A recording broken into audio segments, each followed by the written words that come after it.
Maganda rin mga bossing, sa naghahanap po dyan ng crossover 4x4 automatic transmission. Ito na mga boss, oh, napakakinis. Subaru Forester na 2014 model, all-wheel drive, naka all disc brake din.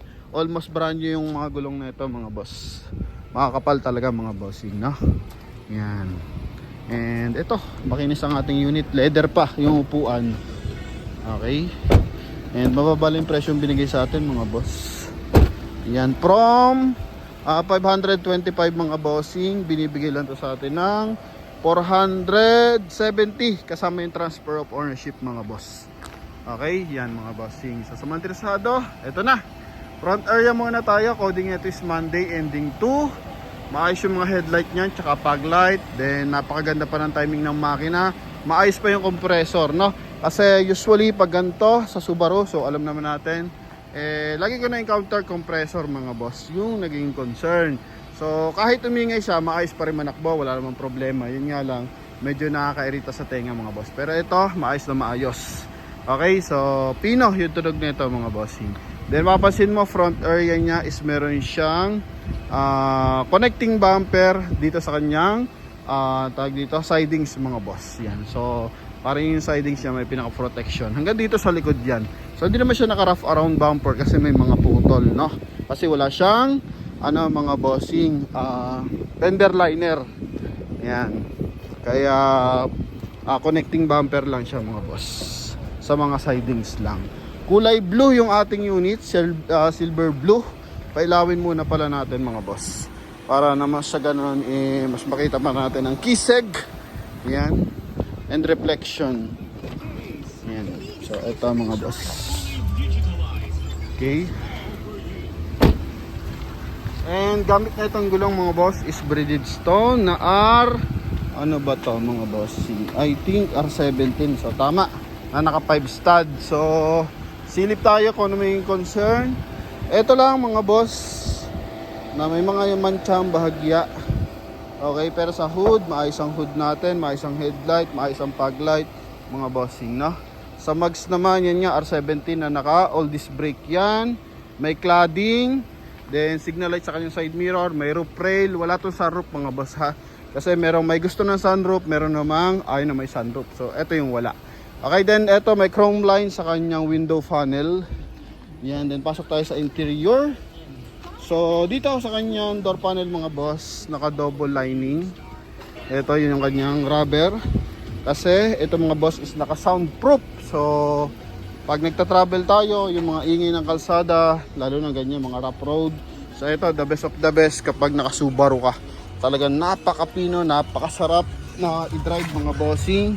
And once na pasahero ka, talagang makakatulog ka sa biyahe dito mga bossing kasi nga ang pino ng takbo. Then pasok tayo dito sa ating interior. So steering wheel with cruise control, voice command, then hands-free connection para sa ating 1DIN audio system. And ito mga boss is naka curtain airbag. So may airbag siya dito sa dashboard tsaka sa steering wheel. Same time may airbag din siya dito sa sidings, no? Yan. So yan mga boss yung likuran. May armrest, good for 5-seater. Kulay gray yung ating headliner, then with mirror yung kanyang sun visor. Yan ilaw niya. Then lagay ng eyeglasses, then dito with mirror din. Yan. So ito I think meron siya dating dashcam, so tinanggal na lang ngayon mga boss. Yan. So ito detected yung ating heat index sa labas. Yan 34 degrees Celsius mga bossing. Then lamig ng aircon, ito yung ating aircon ventilation. Okay. Then eto mga bossing is automatic transmission. Dito po may chrome accent. Silver, middle siya ng chrome tsaka silver mga boss. Okay, so makintab siya na parang faded mga boss. Pero yun talaga yung kulay. Even sa kanyang door handle, then chrome yung kanyang door opener mga bossing ha. Yan. So dito sa liner ng kanyang dashboard, ito silver accent. Yan, so naka-pattern dito. Okay? Yan mga bossing. Mileage neto 65,415 mga boss. Ang lamig ng aircon. Then ito, stability control. Ito naman pang-adjust ng ilaw natin mga bossing, ha. Once na nakatingala yung ating likuran, okay, loaded tayo, nakatingala yan. So, ito mga boss, pwede nating ibaba yung ilaw natin para at least yung mga nakasalubong natin, syempre hindi naman masaktan sa mata mga boss. And para rin na rin makaiwas sa disgrasya. Then dito, power fold pala yung ating side mirror. Magkabilaan yan. Okay. And ang kagandahan dito kasi may blind spot siya mga boss dito. Sa ibang unit kasi may takip to. So sa Subaru, ito mga bossing may blind spot assist. And ito mga bossing power adjust din yung ating side mirror. Yan. Okay, alam naman natin Subaru, the number 1 pa rin to. Reliable car in the world mga boss. In a market, no? Yan. So sunod lang dito si Lexus and pangatlo si Toyota mga bossing. Okay, ayun yan sa 2024 na ano mga bossing reviews.